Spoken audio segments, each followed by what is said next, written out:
James, the ever-reliable anchor of his friend group, had a nagging pain he brushed aside.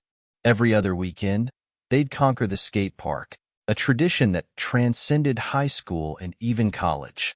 The concrete expanse of the skate park wasn't just a place for them. It was a battlefield of camaraderie, a canvas painted with sweat and laughter. Every chipped curb, every dizzying ramp, was a testament to their unwavering bond. Liam, the wisecracker, would spend hours perfecting his kickflips, his laughter echoing with every successful landing.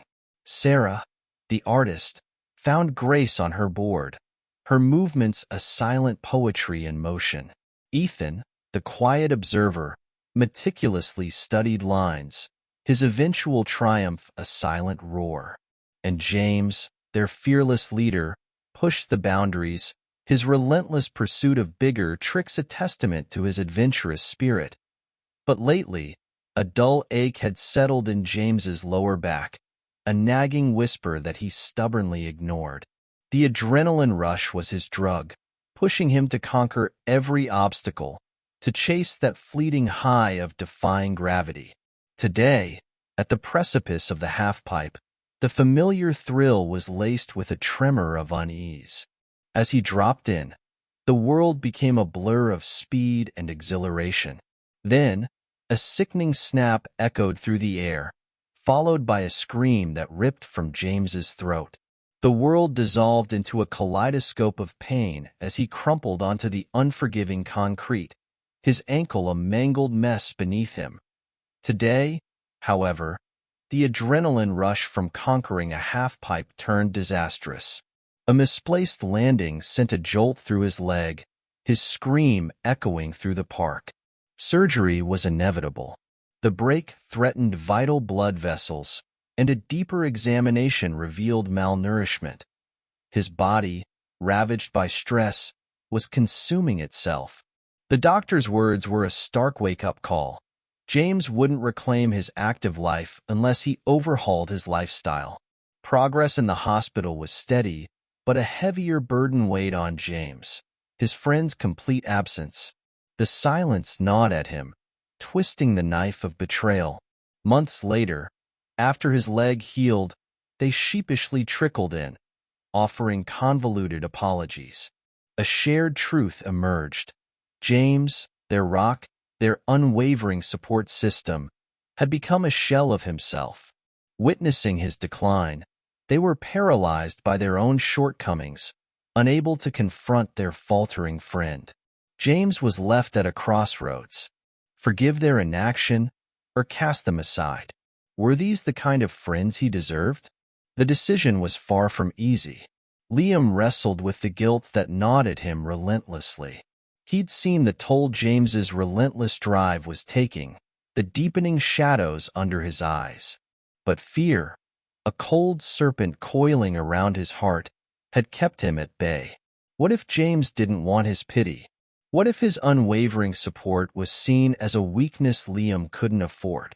He'd convinced himself it was protecting James, giving him space, when in reality, he was the one who craved safety in the face of his friend's vulnerability. Meanwhile, Sarah grappled with the wreckage of her own anxieties. James had always been her safe harbor, the lighthouse that guided her through stormy seas. But lately, the waves of her anxieties had grown into a monstrous storm, threatening to capsize their friendship. The thought of facing James, of needing his support when she was at her weakest, filled her with a suffocating dread. So, she retreated, building walls of silence, hoping he wouldn't see the cracks in her facade. Ethan found himself adrift in a sea of ambition. The relentless pressure of his new job had become a suffocating fog, blurring the lines between reality and responsibility. James's unwavering support, his constant encouragement, felt like a distant echo. Reaching out, offering a shoulder to lean on, felt like a luxury he couldn't afford. He was drowning in his own struggles, convinced that James wouldn't understand the depths of his despair. David, the resident cynic, found himself lost in a maze of unspoken concerns. He'd seen the darkness creeping at the edges of James's life, the relentless pace that was slowly consuming him. But voicing his worries felt intrusive, a betrayal of their unspoken pact.